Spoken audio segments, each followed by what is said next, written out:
Welcome on in. WIP Daily. Joe Giglio with you. Appreciate everyone listening, subscribing, following the podcast. Of course, our YouTube feed, 94 WIP. Check it out there. Tucker will join me in a few minutes to react to an incredible game last night, an incredible victory for the Sixers. And really what we're watching is one of the most compelling NBA playoff series in a long time, certainly first-round series. And I know it's obviously top of mind, and we're feeling it because the Sixers are in it. But this has been incredible. And last night was incredible theater. Now, it almost ended in pain. It almost ended, you could have kind of scripted what today would have been in Philadelphia. It would have been Joel Embiid gets destroyed for the way he played in the first, 45 minutes of that basketball game because he was dreadful. But that's not the top of mind conversation. What is Tyrese Maxey. This kid is fearless. This kid is amazing.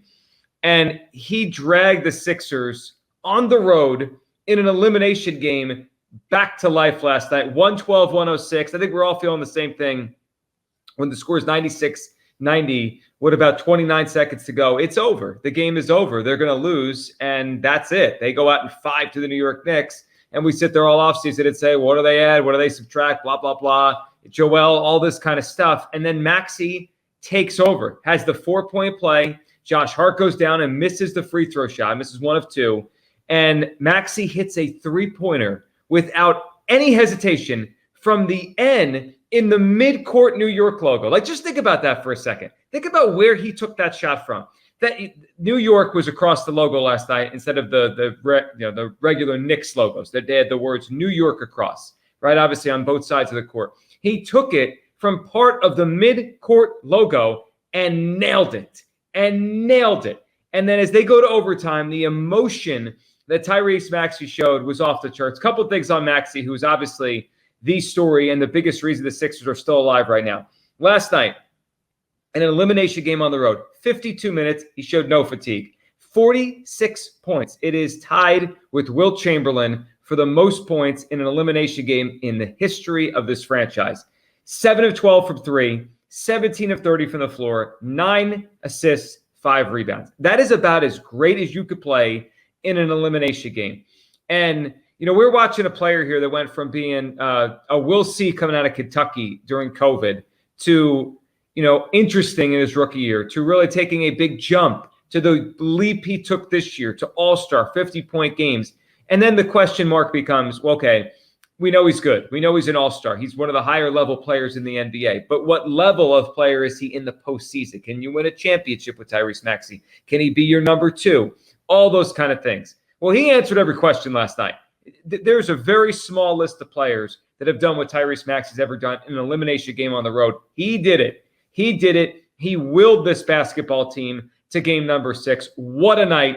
And I'm so glad that there was no hesitation from the coach and the other star player who was having a bad night to put the ball in his hands late, because it had to be in his hands late. I thought in the early portion of this series in New York, it should have been Maxey shooting the ball late, not Joel Embiid. And good thing the Sixers learned their lesson. Stick with the hot hand. Stick with the perimeter guy. Stick with the better 3-point shooter. Maxey was off the charts. Off the charts last night. An all-time Philadelphia sports performance by Tyrese Maxey. Now, let's get to the other parts of this. Now, were there shades of Reggie Miller in that last night? Yeah, there were. I mean, I felt like I was back in 1995 watching basketball as a kid when Reggie Miller ripped the Knicks' hearts out. He did that. Now you wonder about the Knicks' mentality. Are they the ones a little tight coming out in Game 6 because they just blew their chance to win the series? But I think in general, and it's kind of hit me last night before I went to bed, this series really now is even. It's not. It's 3-2 Knicks, but it's even in terms of this is where it should be. This is where it should be. The Knicks have earned 3 wins. The Sixers have earned 2 in general. But like you could make the case that the Sixers blew game 2 and they should have won that one. You could have made the case that last night the Knicks blew that game. They should have won that game. In a series, in a long series, things tend to play themselves out and even themselves out by the end. My gut instinct before the series was this feels like a 7-game series. It feels like a very physical, tight 7-game series. And sometimes 7-game series are 1-1, 2-2, 3-3, and sometimes they're 3-1 and they work their way back to game 7. I felt before the series these two teams were almost dead even, different but dead even. The Embiid uncertainty and injury and playoff stuff all kind of evened it out. And I feel like we are where we probably should be, which is the Sixers down 3-2, coming home. They'll be favored in Game 6, and then we'll probably go back to New York for Game 7. It's where it should be. It just took a really odd path to get there, and then you factor in the fan stuff. Let's get to Embiid. We'll talk about the other guys who stepped up last night, including one. Then we'll get Tucker's take. Embiid for 45 or so minutes last night was a joke. I mean, it was terrible. And if anyone tells me, well, yeah, triple-double. I mean, guys, you play that many minutes, you're probably going to have counting stats. I'm not going to – Ben Simmons had triple-doubles. There's triple-doubles, and then there's inefficient turnover-prone triple-doubles. He didn't play very well last night. He called his own performance pathetic. I will give Joel Embiid credit for this. From about 4 minutes to go in regulation through overtime, he battled. He played better. He wasn't perfect. He still had a couple turnovers there, but he played better. I thought he was good in overtime. He made defensive stops even when his offense wasn't there. He got rebounds. He fell on the floor for a loose ball, which is very rare in this series. And I know he's dealing with injuries, so he's probably trying to preserve his body. But stuff we don't usually see. There was fight. There was toughness. There was a sense of do or die from Joel late. And that allowed Maxey the opportunity to carry them. So I appreciate that Joel closed the game better. But the bottom line now is in 10 elimination games in his career, he's averaging about 5 turnovers per game. He has been really poor in these elimination games. He only scored 19 points last night. I mean, 19 points, and I forget if they counted the 10th turnover, if it was 9 or 10 turnovers, whatever it was. It was an enormous amount as I look at the they counted him for 9 turnovers. I think Reggie Miller said 10 on a pass he made that kind of went off someone's hand late in the game. Whatever. It was a ton of turnovers. Too many. Joel is very lucky that Maxey bailed him out. I give him credit for the way he responded late and fought and helped. But they need more. I mean, let's just be real about this. If they're going to come back and win 6 and 7, one or both of these games, he's got to lead the way. You know, we believe in Maxey. I believe in Maxey. But the stuff they got from the other guys is probably not coming again in 6 and 7. So they're going to need Joel Embiid to go back to playing like a superstar. Because in this game, it reminded me a lot of those elimination games of the past. Just this time, the co-star was able to carry the day. Unlike Harden, unlike Ben, this co-star carried Joel to the finish line. We cannot not mention Tobias Harris, who played a really good basketball game. I don't remember the last time I said this. I don't remember the last time we said this on WIP Daily or on WIP or anywhere in the city of Philadelphia. He played really well last night. He had 19 points, which is enormous considering he's been at 8 or 10 for most of these games.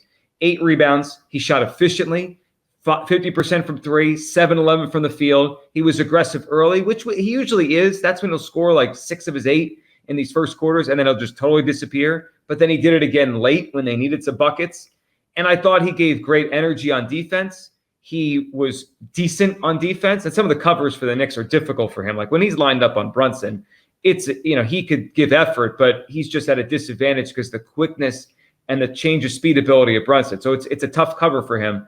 I thought Tobias did a really good job. And I'll give Nick Nurse some credit because second half, he came out in a zone. And I think Nurse's ability to mix things up has been refreshing to watch because it felt like Doc never did that. You know, it just roll out and play and see what we got. Nurse will just throw a whole bunch of crap at the wall and see what sticks and see if he can affect the game a little bit here or there. He reminds me of a baseball manager who will, you know, make a lot of changes, pinch hitters, like try to shake things up and get a small advantage. Or a football coach, a defensive coordinator will throw a lot of different looks at a quarterback. You're faced with a star quarterback, he's probably still going to get his yards.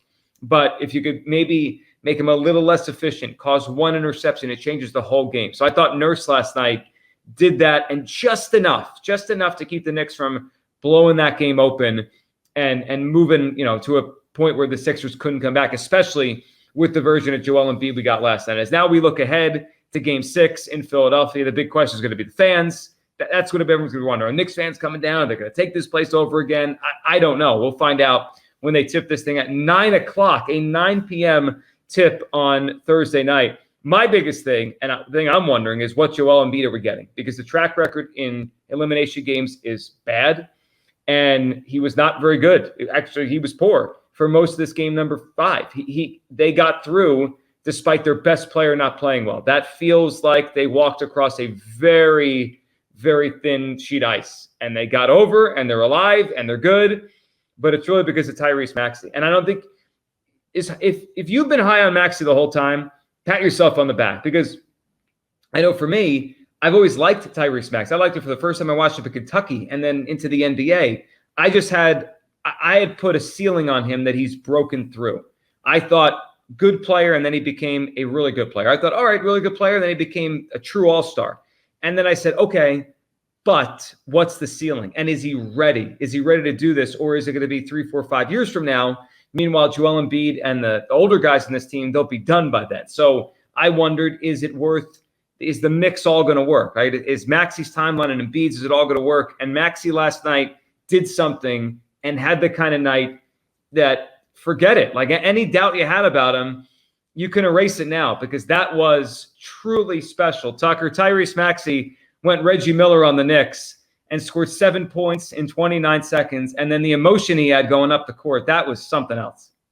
It was unbelievable. It was a game where, for the first 47 and a half minutes, I remember the first half, a lot of people were comparing it to game 7 against the Celtics last year. They were very close in a few key moments in the first half to kind of getting blown out. They were able to stem the tide and keep it close. They took the lead, at some point in the third quarter, and it was kind of back and forth most of the way. But when the Knicks went up 6, I think with like 30 seconds to go, when OG and Anunoby had that steal and dunk against Embiid, my first thought was, 1, it's over, and 2, that's the play everyone's going to remember, right? As we head into the summer and we talk about the future of this team and the future of Joel Embiid, what people are going to remember is OG Anunoby stealing that ball from him at the foul line and basically running away and dunking the ball and ending the Sixers season. And what Tyrese Maxey did, bringing it back from the brink, I kind of said this after game 2 when the Sixers lost and it happened so quickly, you couldn't even process it.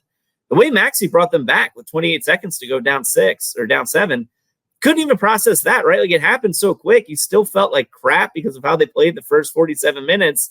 And then you have to gear up for 5 more, and all of a sudden the season's saved. And shout out to the team for kind of sticking together after Brunson reeled off 5 quick to start overtime, which I thought was kind of the Knicks' last haymaker, because really no one else touched the ball in overtime. It was pretty much Brunson against everybody else. And, you mentioned Joel Embiid, I thought played terribly for the first 46 minutes, but what he did defensively in overtime, what he did rebounding the ball in overtime, that last rebound he got where he laid out and just dove on it and covered it up like he was recovering a fumble.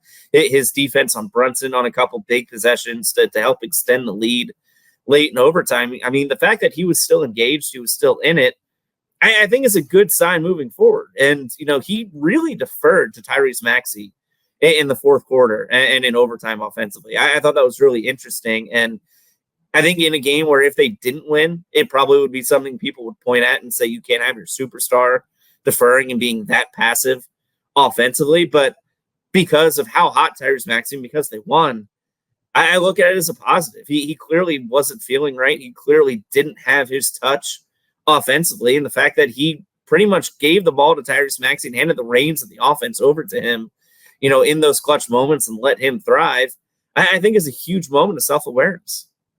I thought so too, especially because early in the series, he did the opposite. He took the shot at the end of the game when Maxey was clearly hotter that night. Yeah, there was watching them last night, there was a little bit of how the Nuggets play with Jokic and Jamal Murray. Like, we all realize that Jokic is the best player on the team, but when Murray is hot, and especially late game scenarios when you need a jump shot, Jokic is very willing and very, wanting to give the ball to Murray to hit those shots. And was last night a changing of the way the Sixers do things? I don't know. A changing of the guard, a changing of the mentality of where the ball goes late in the game. I think it should be, especially in big games. Whatever in the regular season, but in big games, it probably should be. Maxey from the perimeter is their better player. It's not even close. It's not even close. He's the more efficient and more dynamic and more dangerous scorer on the perimeter right now because Joel can't move the way he usually can. All right, updated odds over at FanDuel. Sixers -3.5 for game number 6. The spread's a little bit smaller. It's interesting. Last night, it was the smallest it was for any of the games in New York. The Sixers won it. And this is smaller spread-wise for game 6 in terms of a Sixers favorite than it was in game 3 or 4. So we'll see what it all means. Sixers +290 to win the series. Knicks still -385. We have a series, though, and we have something to sink our teeth into, and they've got a shot. I felt from the beginning this is going 7. I still think that now, that they're going to get this game 6 back here in Philadelphia. They need a better Joel, but the story today is Tyrese Maxey. My goodness, that was amazing. That felt like the coming of age of a true superstar in Philadelphia sports. What he did last night, That was rare. Only Will Chamberlain ever did something like that in an elimination game. And the emotion he showed and the fearlessness, Tyrese Maxey is the guy. What a moment. What a game. Appreciate everyone listening, subscribing, following WIP Daily. We'll talk soon.